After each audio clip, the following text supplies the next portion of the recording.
La da da da da. Bum bum bum bum bum. Hey everybody, come on in. Come on in. It's time for Coffee with Scott Adams.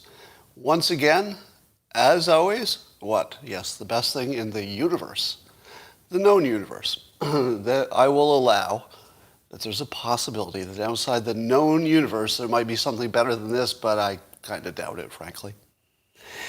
You know, probably what you're thinking is, how can I take it up another notch? Because that's the kind of people you are. If you watch Coffee with Scott Adams, you're not satisfied with the status quo. No, you're much better than that. You know that continuous improvement is where it's at, and to continuously improve this morning, you're going to have a simultaneous sip, and it's going to be marvelous. Oh no, I know some of you are still holdouts. Yeah, no, I know that. I see you. Yeah, I see you. I'm looking at you. You're saying to yourself, there's no way in hell he is going to cause me to sip at the same time as him. I will not fall for that brainwashing and mind control. No, you won't. We'll see about that.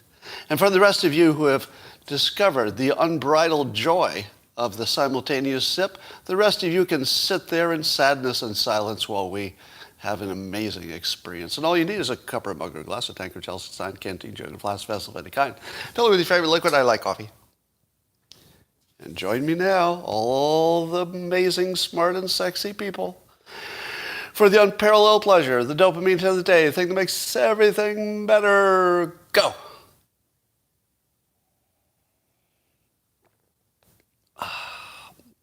I saw somebody on YouTube said that all you have left in your cup is the backwash.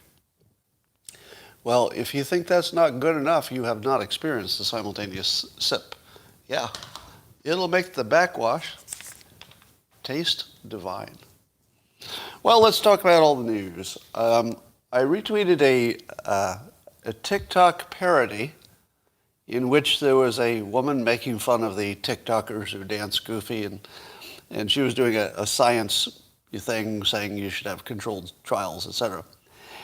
The funny thing about it was how many people couldn't tell it was a parody. Now, her point was not a parody. She was trying to make a point about using science instead of just anecdote. Fair enough. But it was an ordinary-looking woman. And here, this is not an insult, right? She looked like the people you see in ordinary life as opposed to the TikTok, Instagram stars that look a little too perfect. And she does an incredibly awkward dance that is just close enough to the people who actually do it on TikTok that you're not entirely sure she's joking, which is what makes it brilliant. It's the funniest thing I've seen in a month. Yeah, I can't do the imitation, but she does the goofy dancing. I think I watched it 10 times. Anyway, it's in my Twitter feed today, if you want to see that for a laugh.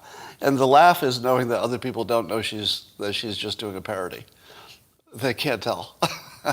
Remember I predicted a while ago that reality and parody would merge, and we just wouldn't know the difference. They would just look the same. This is one of those examples.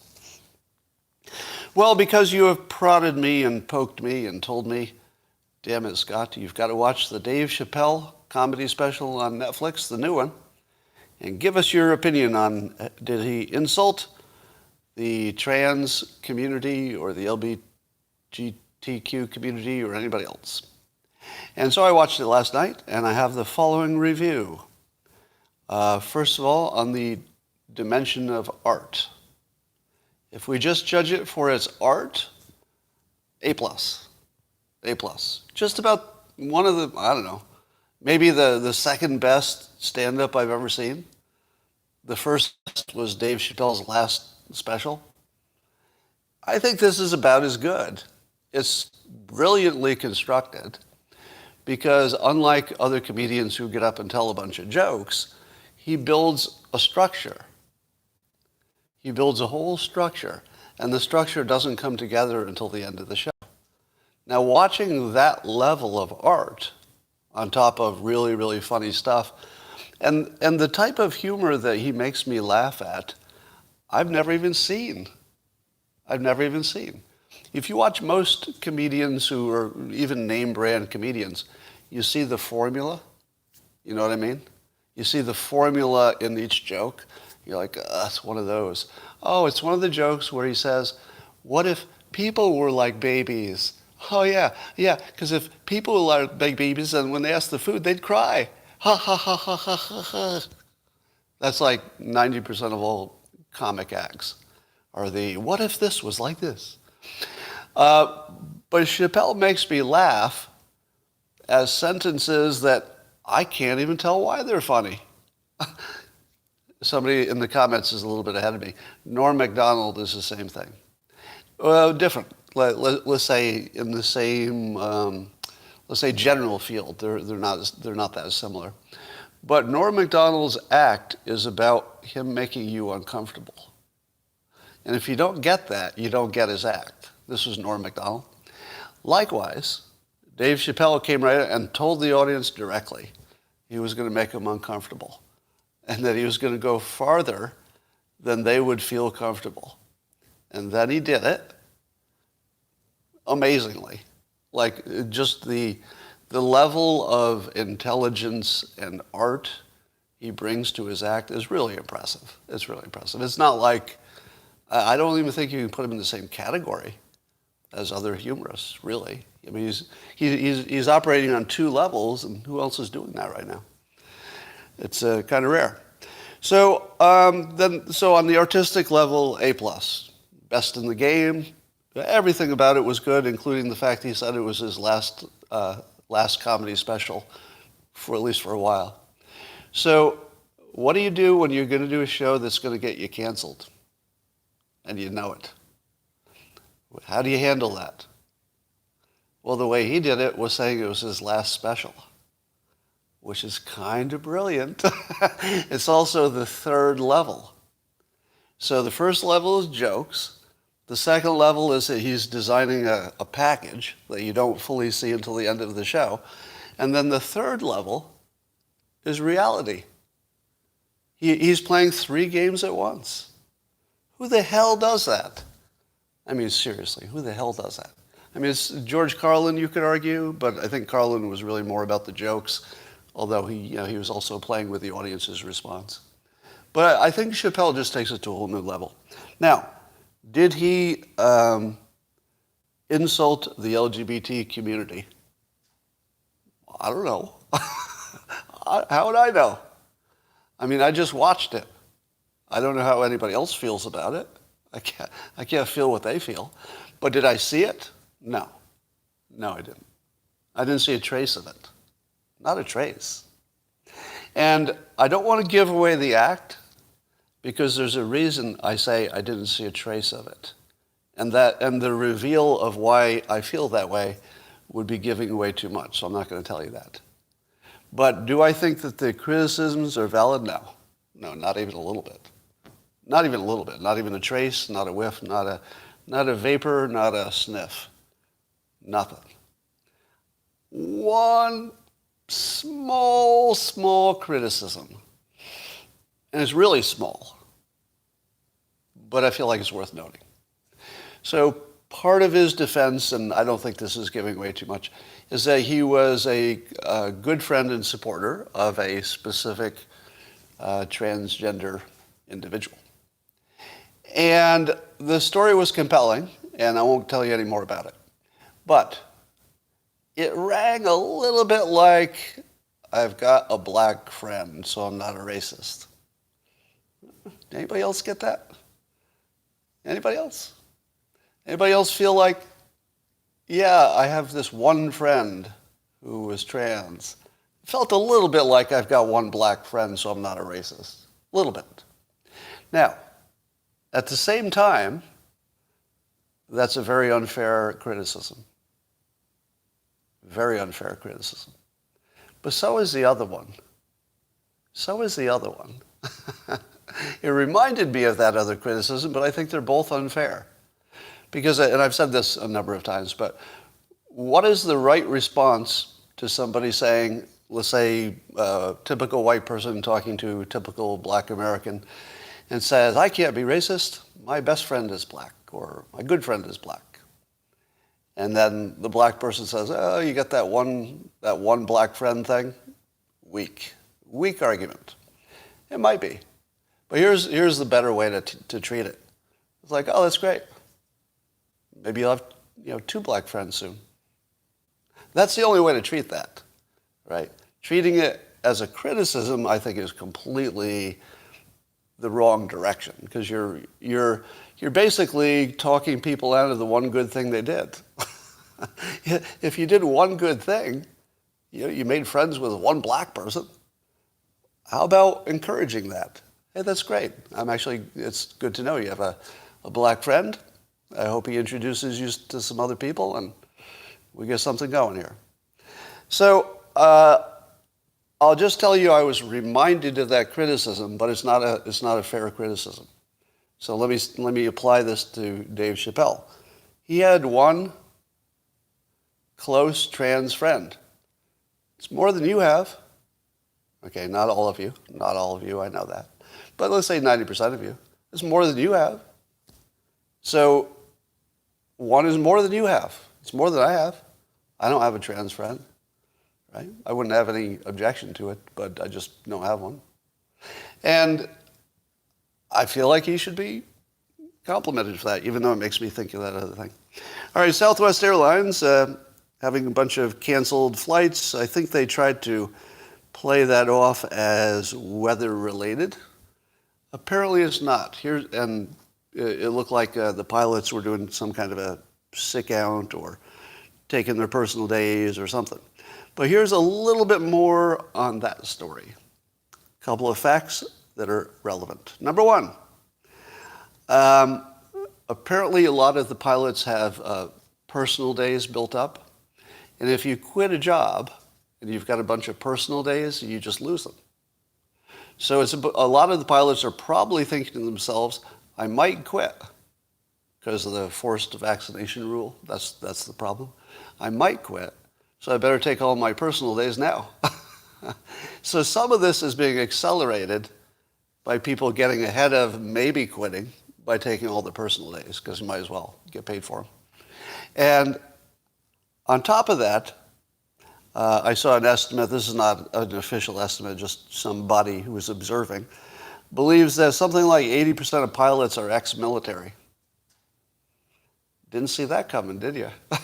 Now, I can confirm from my wife's experience flying that there are a tremendous number of ex-military people who are pilots, because they learn in the military. It's very expensive to learn to be a pilot.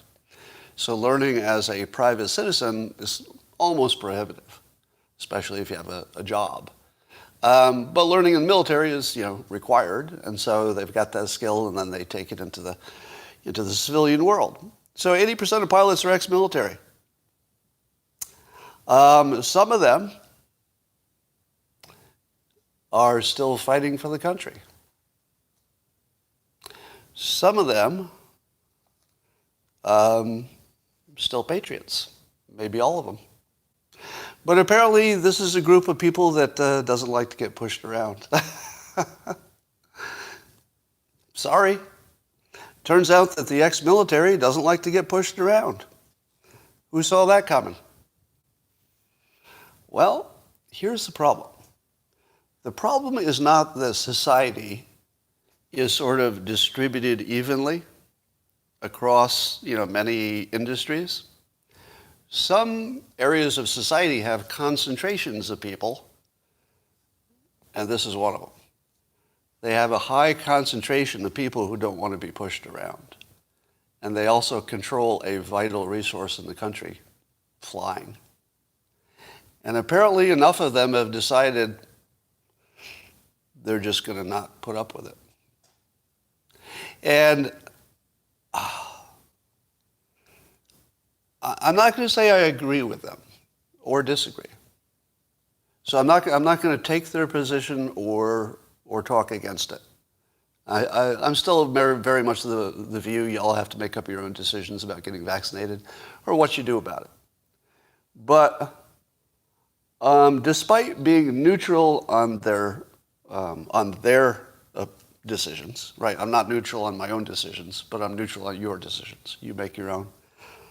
Despite being neutral about it, I am inspired by it. Are you not inspired by this? that the people, that joined the military, one way or the other,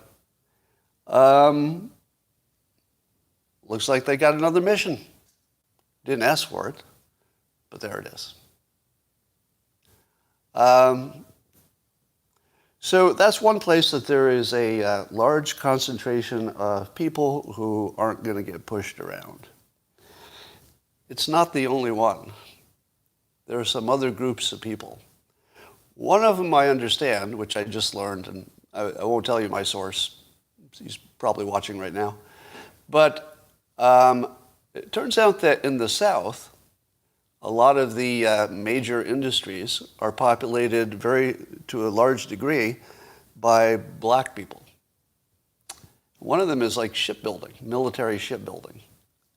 So the military shipbuilding business just ground to a halt because there aren't enough vaccinated employees. They have a large black workforce.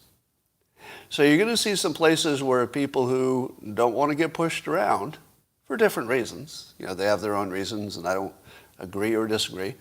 But the black population of this country, what do they have in common in this particular case with the pilots and ex-military people? These are two groups of people you don't want to fuck with. Sorry, I slipped. I didn't mean to use that. It's two groups of people don't want to be pushed around. It just doesn't work. You just can't push them around, right? They're just not going to take it. So I'm not saying that they're right or wrong. I'm just saying that they can't be pushed. And if there are concentrations of people who can't be pushed and they have control over vital resources in this country, don't believe the government's in charge. Never has been. Not in this country. The government's in charge when it's convenient to you. The government's in charge when most of us agree with what they're doing. The government's in charge when it's about collecting the garbage and you didn't want to do it yourself. The government's in charge when the country gets attacked because we like it that way. We want a good, integrated, centralized defense. Do you know when the government isn't in charge? When you don't need them to be and you don't want them to be, and most of the public is fed up. As soon as the public wants this stuff to end, it's over. And it might be led by groups that just don't like to get pushed around. And good for them. We need them, right? Even when they're wrong, we need them. Because you need citizens who won't take it, just won't put up with it.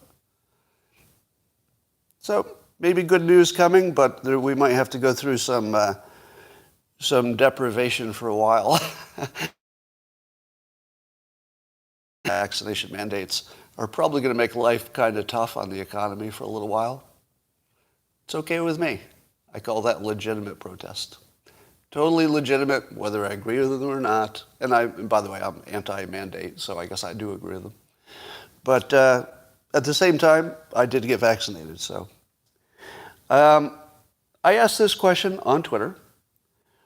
I asked people what they learned during the pandemic, meaning what kind of skill they acquired, And you need to look at the answers. Talk about motivating or really almost exhilarating. There are two kinds of people, and I don't know to what extent people can turn into the other kind. But have you noticed the whole country got fat? Anybody notice that? Yeah. The weight gain of the whole country is outrageous. Now, what would be the best response for a country that has a deadly virus that targets primarily overweight people? Older and overweight. Those are the two big risks. What would the country do to respond to such a threat?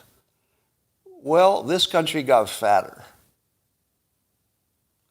The country got fatter by a lot, right, on average. I know a lot of you didn't. So I asked this question of people who follow me, what benefits did you get? Tons of people who follow me lost weight. I'll bet if you looked at the average person who follows my content, especially because I talk about exactly this sort of stuff. And I was telling you early in the pandemic, my God, you're never going to get a chance like this again. In all likelihood, this will be the time you can reboot. This is the time you can figure out how to get your fitness under control. This is the time to diet. This is the time to start a new business. This is the time to learn a language, acquire some skills.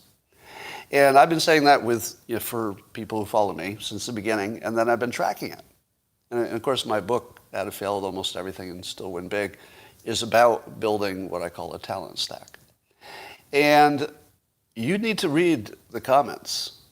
Look what happened to the people who took that point of view versus the people who probably just took some kind of pessimistic, might as well eat. And you'll see in the comments too, you see a lot of people are already commenting of the things they learned and the weight they lost and stuff like that. I also got in great shape. So I'm in great shape. I think I probably acquired 5 to 7 skills that are directly related to my job. So I would argue that there are 2 kinds of people in the world, and we just discovered who they are. The people who took advantage of the crisis and the people who just treated it like a crisis and lost. So there we go. Somebody says they expanded their business partly thanks to me. A number of people have been thanking me this morning for exactly that, for the inspiration to start a business or to lose weight or something. And it makes me feel good. I feel like I did something useful. The meaning of life. If you're looking for the meaning of life, it's almost always what you did for other people. And when I hear people say, oh, there was something you said or something in your book that caused me to succeed in some way, and I literally hear that every day, it really makes me feel good. It's the largest reason I do this, is that I get that feedback, and it gives me meaning. I mean, it would be really easy, you know it, it would be real easy for me to just stop working. Just lay on the beach. Go lay on the beach all day. But why? It seems like a terrible thing to do. Sounds like an awful life. Like the part that is meaning to me is people saying, oh, you helped me in some way. There was a study, I think it was in February, I don't know, it was a while ago, but I didn't see it. It said basically the super spreaders are older, obese people by a lot, right? So it's not like they're 10% worse. They're like 4 or 5 times worse in terms of spreading if you're both large and older. Now, I think you heard that from me before you heard it from science. Am I right? How can somebody give me a confirmation on that? I think I was telling you there's no way that a 5-foot woman is putting out as much COVID as a 300-pound man. There's just no way that could be true. And sure enough, it's exactly what you would think. The bigger the person and the older they are, which they tend to get sicker and then have more virus to expel, those 2 things are telling you most of what you need to know to stay away from. I will tell you that there was a time recently that I entered a smallish indoor space, and there was a large older man there, and I got out of there right away. I immediately left, because I'm not going to spend any time in a small enclosed space with a large older person. It's just not going to happen. Because if I take that out of my life, which is pretty easy, right? There's not many situations where you'd have to be there. If I take that one risk out of my life, I've reduced my risk of catching it by, like 500% or something. Some gigantic number. If the only people I hang around with are people who are not large, really large, elderly people, I'm probably fine. It doesn't remove all your risk, but I mean, a lot of it. On Twitter, David Riaboy, I hope I'm pronouncing it right. It's either Riaboy or Riaboy. He had this tweet that really hit me in the center of my existence. He said 95% of women you meet can't wait to travel somewhere with you, alone, with friends, etc. Do they really enjoy it? Or is it something they think they should enjoy? Now, I can't tell you how many times this question has been on my mind. Now, I'm sort of the stay home and build a exciting life where I'm already at. You know, I've designed my house to have all the toys I need and the people in it or the people I wanted to be in it. And I do this. So I have this amazingly deep, kind of meaningful life without leaving this chair. I mean, I do more in this chair, literally this chair, than people can do in years in terms of stimulation and interesting things to do. So I don't need travel like other people do. Now, I don't know what other factors there are. But I was looking at this speculation people had about, and first of all, do you agree with that? Do you agree that women seem to be obsessed with travel in a way that men are not, even if you like travel?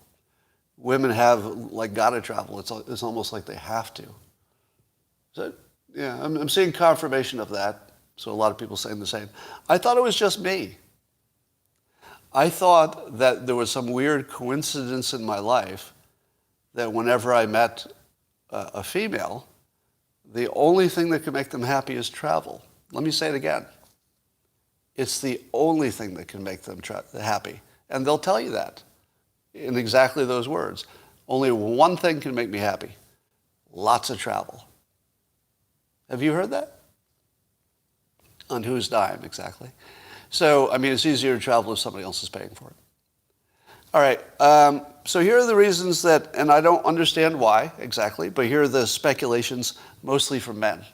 All right, so here are sexist opinions. So these are men speculating. I think they're mostly men. I might be wrong about that. But I think they're mostly men speculating about women, why women like to travel.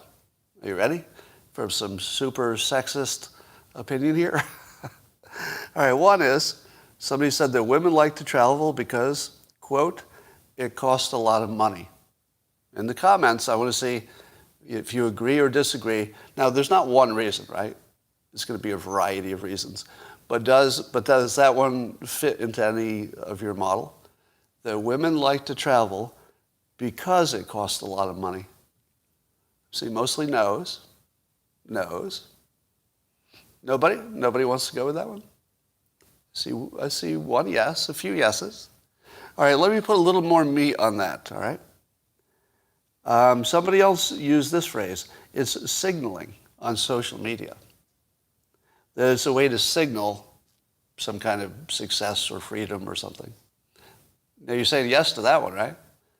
Is the social signaling different from what the first person said? It costs a lot of money. Kind of related, aren't they? Because I got most of you to say yes, that it's about signaling your success or something on social media, but yet you weren't willing to say that they do it because it costs a lot of money. What is it about these vacations that they show on social media makes them worth showing on social media? Is it because the pictures are attractive? That's part of it. It's because it costs a lot of money, right? I think it's signaling resources or signaling that somebody in their life was willing to spend a lot of money to take them somewhere. So definitely the fact that it's exclusive and expensive got to be part of it, right? Another theory is that, I don't remember if this was a man or a woman who said this, but that the home is where the women do their work. Sexist. Still, statistically, there's something to it, but sexist, right? No reason it's the woman who's staying home. In many cases, it's the other way. So, but what do you think? But statistically, probably more women are staying home than men still. So do you think that's it? The home is where the women do their work, so they just got to get out of the office, basically, and the only way you can do that is to go on vacation? Seeing some yeses. I'm saying yeses, seeing correct. I prefer the kitchen. True, yes. Okay. But let me give you the counter argument. Let's say it's what you'd call the classic 50s family, where the man is working all day and the mom is being a mom. And I know that doesn't describe the world anymore, but let's just take that for our example to talk it through. So the man works all day, gets up at 5 or whatever, travels, works all day, at least in the old world. Maybe he's working at home now. Gets home after work, and then the man, luckily, doesn't have to do any more work. So luckily, when the man is at home, no work.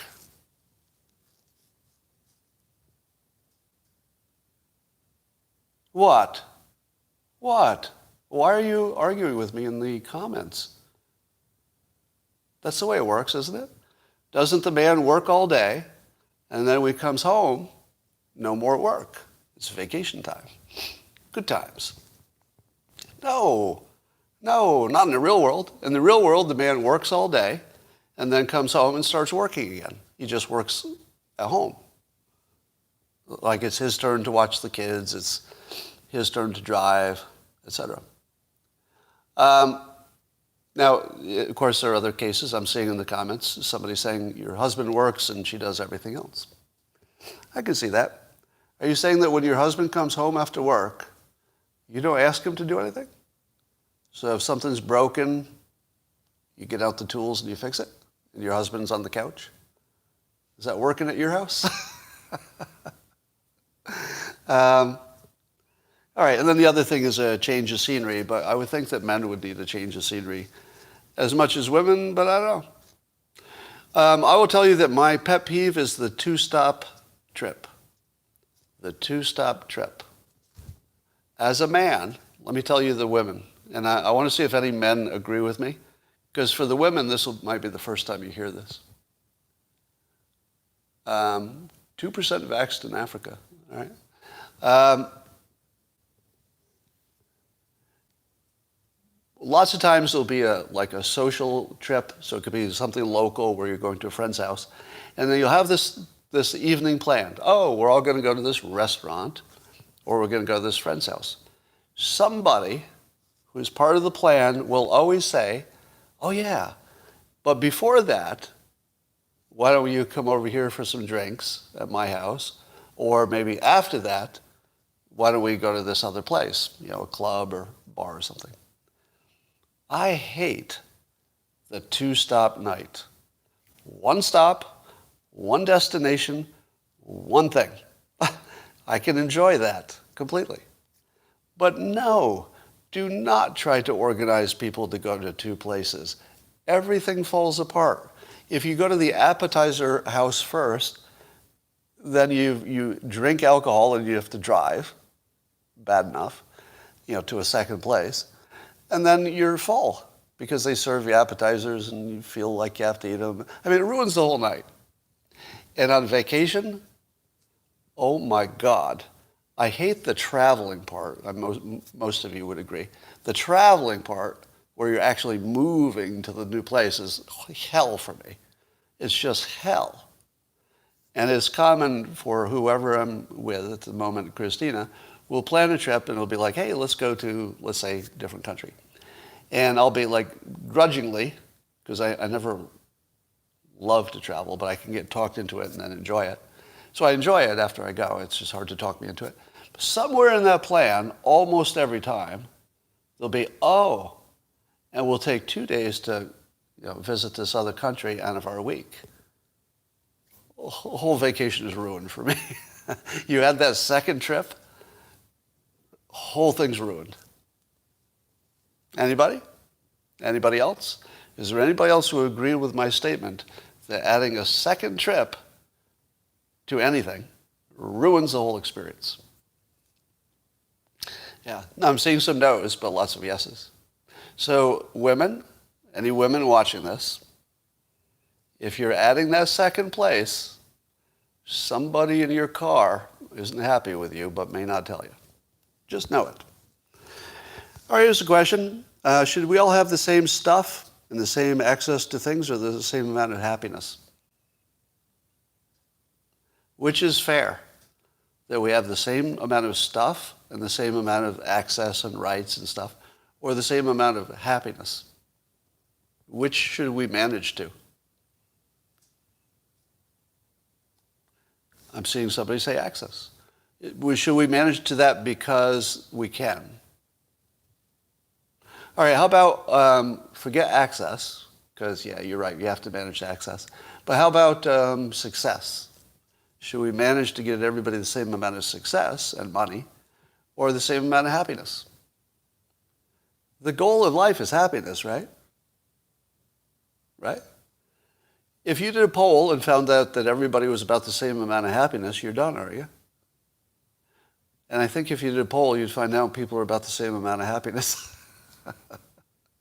I'm not sure, but I think that would be the case. People about roughly the same. So why are we trying to fix everything? There's nothing to fix. Everybody's just about as happy as they're going to get. And if you gave people more stuff, it wouldn't make them happier. I mean, beyond the minimum. Once you get the minimum. But you got to get the minimum. I think that's worth doing. All right. I heard somebody say that either we're going to have more fake vaccine identification cards because people will try to beat the system. But it can't be long before facial recognition is how you check your vaccine status, right? Correct me if I'm wrong. Is there not a database or databases somewhere in government control in which they have your name and your social security number and when you got vaccinated and by what? Am I wrong that that exists? Isn't everybody who gives vaccinations required to report it? Somebody says no social security number. Really? But they do have identification because you have to show ID. All right, so here's the thought. I believe that there will be facial recognition apps that can just grab your face and immediately see if you're vaccinated. And if not, we could have that easily. So I don't think the problem of fake vaccination cards is going to last forever. Even fake IDs is going to go away. I would imagine that it won't be long before, let's say a club doesn't have to ask for your ID. They'll just look at your face and they'll know your age from other databases. Anyway, that's coming. I'm not saying it's good or bad. It's just coming. So the Nobel Prize in Economics has been awarded. Oh, stop it. Stop it. Let me say it again, and don't say what you just said again, okay? So the Nobel Prize in Economics has been awarded. No, stop it. I know what you're saying. Some of you are saying there's no such thing as the Nobel Prize in Economics. You pedantic mofos. What you're saying is that really what I mean is the Severa Regis Bank Prize in Economics Sciences in memory of Alfred Nobel. That's what it is. It's not the Nobel Prize. You fool. You fool. Calling it a Nobel Prize in Economics. So dumb. When it's really the Severa Bank Prize in Economic Sciences in memory of Alfred Nobel. Sometimes informally called the Nobel Memorial Prize in Economic Sciences, because you have to have that memorial part in there because there might be some people who still think Alfred Nobel is alive. So you got to, let them know he's gone. So you throw in the memorial part. All right, so this is what they won the Nobel Prize for in economics. I'm still going to call it that. They won that for saying that you need a control group to study something. What? What? Let me give you the example. Apparently, before the 90s, it was common to study things by saying, okay, let's say New York City just put in a new, broken windows or stop and frisk policy, whatever it is. And the objective is to lower crime. And so they put it in the policy, and then they measure the amount of crime from the time the policy went in until they're measuring it. And these two economists said, wait a minute, you can't just measure the change. because there might be a whole bunch of other things happening, such as maybe crime is just going down everywhere, right? So they said the only way to do this is to compare a like place that didn't do what you're doing. So you'd have two similar places, let's say a county here and a county here, and the counties are very similar in the important ways. One of them does a change, one of them does not, and then you see how the difference is later. So one acts as a control group for the one that makes the change. Now here's the thing. People didn't know that in 1990? What? And apparently they didn't. Apparently they didn't. It was very common to simply measure that something changed and call it a day, even though that's a complex system with all kinds of things changing and crime was falling everywhere no matter what you were doing. It was completely useless analysis that was popularly being done. Now, I'm not aware of any time we didn't know to do that. Are you?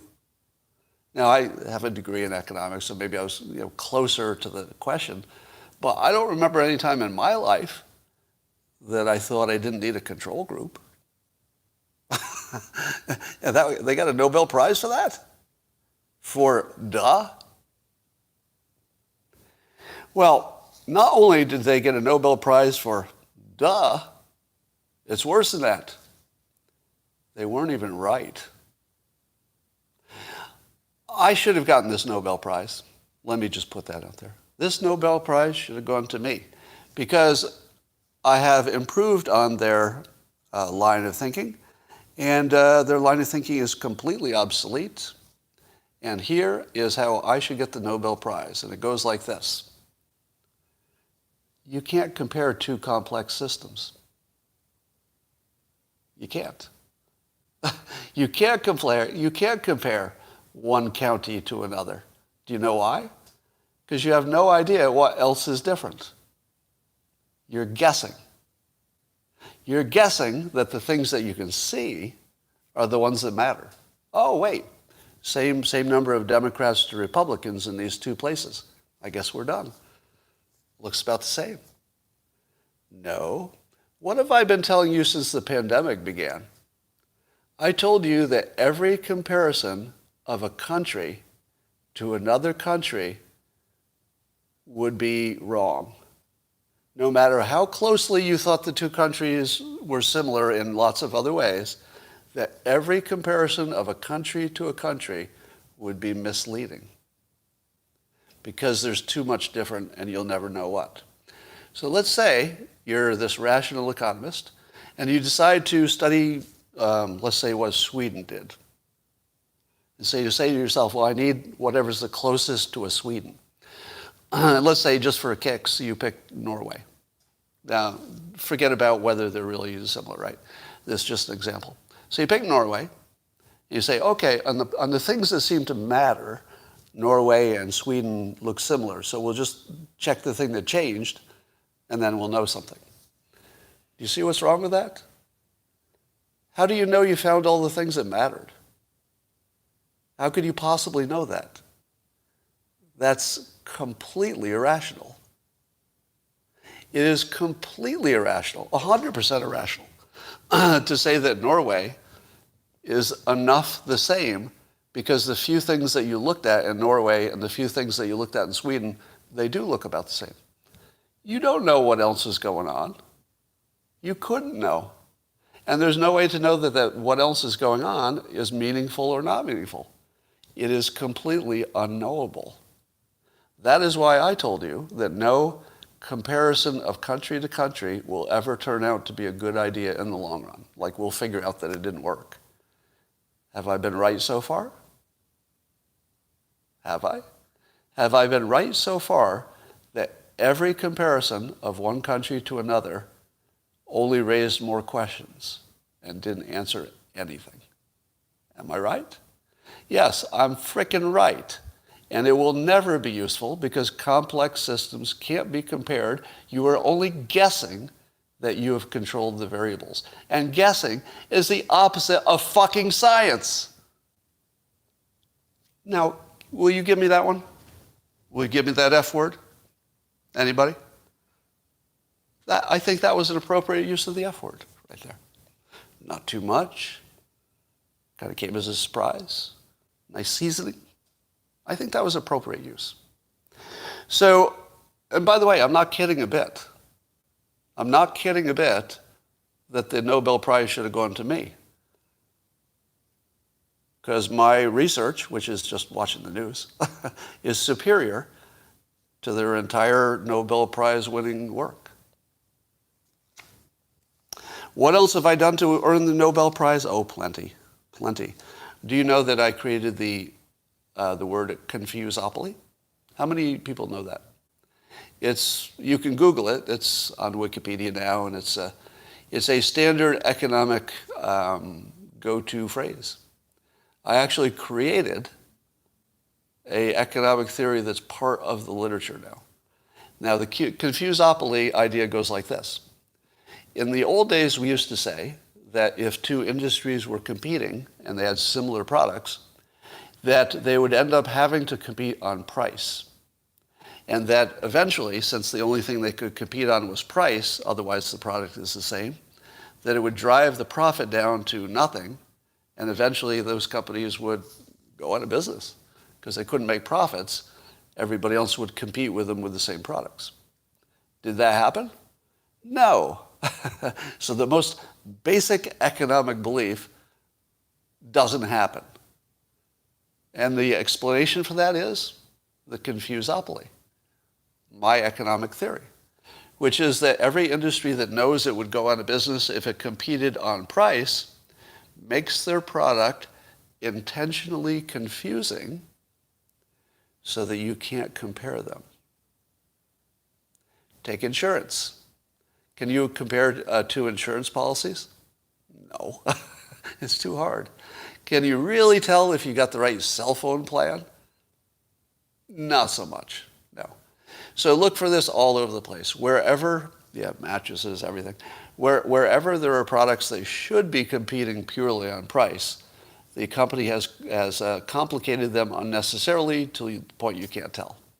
That you can't tell if one is better than the other. All right? I would say that's a valuable contribution to the field because it predicts. It predicts what will happen with the industry, and it predicts it right every time. If your theory predicts, it's a good one. That seems like a pretty good one to me. I have also added the Adams' law of slow-moving disasters, somewhat economic in nature, meaning that if we have enough time, we basically fix every problem. I think that's a valuable contribution because it predicts, right? If you can do an economic idea that predicts, you've beaten just about everybody in economics. Because you know what economics doesn't do very well? Predict. It doesn't do that very well. I mean, it gets the basic stuff, but it can't tell you where the economy is going to be next year. How about my entire Dilbert body of work, in which I've completely decimated the management consulting industry and effectively eliminated them by mocking them out of existence? I feel like that was a valuable economic contribution. How about the idea that I developed on talent stacks? The idea that you can get the best economic gain by combining non-special traits in a useful way. Not traits, but skills. So that was new. How many of your lives were changed by just hearing the talent stack idea or the systems over goals? Those are economic theories. And quite honestly, if you tell me I haven't contributed more to economics than the guys who just won the Nobel Prize in economics, I don't believe you. Literally. And that's not even a joke. I think I've actually contributed more. Now, I don't think I really deserve a Nobel Prize, right? Because they need to do the math and do the papers and do the other stuff, and I haven't done any of that. But I have contributed more than most of the winners. Remember I mentioned the idea of special economic zones for immigrants? And I said, hey, why don't we have a place where the immigrants can come in and they would just maybe work for less than minimum wage, but it's a special zone. but they would be treated nicely. They wouldn't be treated as slaves. And they'd have maybe some path to something. Don't give them the same rules as the rest of the country, but give them some opportunity. And a lot of you said, no, bad idea, bad idea. Turns out they exist. They exist. There are other places in the world where this exact idea is being used successfully. There will be more on this coming up. Okay? There's going to be a lot more on this topic, which I've been introduced to. I got a preview. So there's more on this topic. It could be a big, big deal. It might turn out that there's a solution to immigration that doesn't involve closing the border and makes everybody happier. How cool is that? Now, yeah, you can turn everything into a work camp and you can turn it into ghettos and Uyghurs. But obviously there's a good way to do things and a bad way. All right? There's a good way and there's a bad way. Don't assume it's the bad way. Well, breaking news, Merck is asking for FDA emergency use for their pill for COVID. So if you've got mild to moderate symptoms, you pop one of these pills, a molnupiravir, and it stops the virus from making copies of itself. Now, apparently it reduces your risk of a serious event by half. That's pretty good. To which I ask this question. How many times have we reduced the risk by half? And how many times do we have to reduce the risk by half before there's not enough risk to change society the way it's been changed? Like, aren't we there? Because it seems to me that adding the monoclonals, drop the risk of dying, taking people off of ventilators, drop the risk, and knowing how to do that ventilation thing better. Whoops.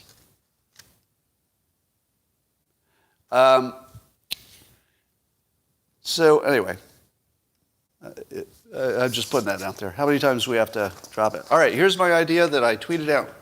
I built a fake news identifier.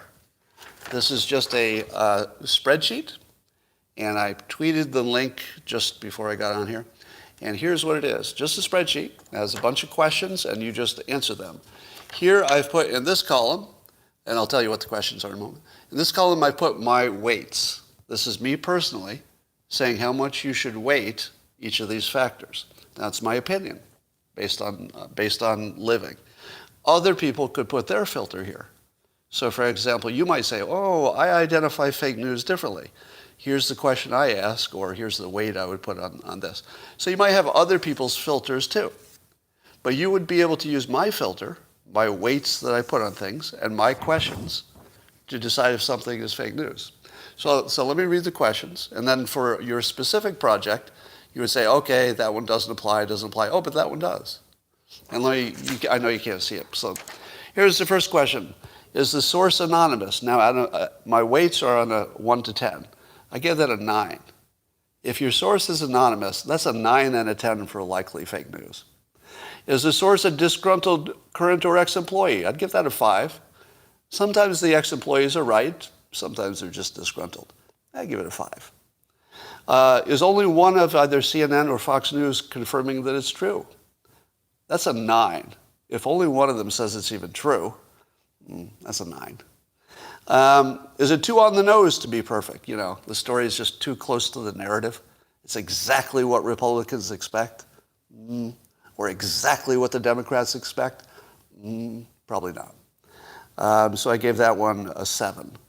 Is it still in the fog of war phase? In other words, do you know things are going to be changing? I give that an 8.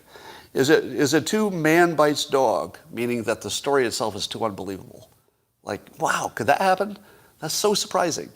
If you hear a story like that, it's probably not true. That's like an 8. Is it only covered by secondary news sources? I didn't define that. But I would call that anything that's not a national platform. One of the blog-like news sites that often get tweeted. If they're the only ones covering it and it hasn't made it to New York Times, Washington Post, CNN, probably not true. Probably not true. And does the journalist have a grudge against the subject? I give that a 5 because sometimes the grudge is a reasonable grudge. They have a grudge for a good reason. So This is not complete. It's a first draft. It's simply a way for people who are not as, let's say, experienced in determining fake news. It's a way for them to at least get close to it. Now, this is on a link to a Google Sheets, so I think you can all see it. I haven't used Google Sheets before, so I don't know if that is a step in the right direction. But I put it out there just to, deepen the conversation. I have to run right now, so I can't stay around even for locals. But thank you for coming. I think you'll agree it's the very best thing you've ever seen. The only one of CNN photo would claim Hunter Biden laptop story is false. No, CNN more just doesn't cover it. That's different. CNN did not say the laptop is fake as of now. I mean, originally they did. That was the fog of war. But at the moment, they both say it's true. All right, bye for now.